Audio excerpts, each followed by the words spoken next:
Outros clubes paulistas também fizeram manifestações. O Palmeiras lamentou profundamente, o Santos também, dizendo descanse e paz esquerdo, e o Corinthians também se solidarizando com a família e amigos neste momento de luto.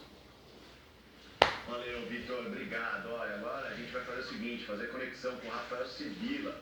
Ele vai trazer pra gente a repercussão lá no Uruguai sobre a morte do gol esquerdo. Boa tarde, Sibila.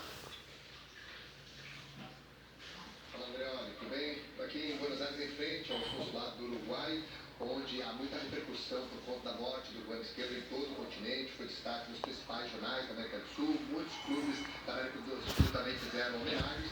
Vou destacar os clubes uruguaios. O Nacional, que vem aqui no esquerdo, atuava, escreveu o mais profunda dor e impacto nos nossos corações, informando do falecimento do goleiro esquerdo.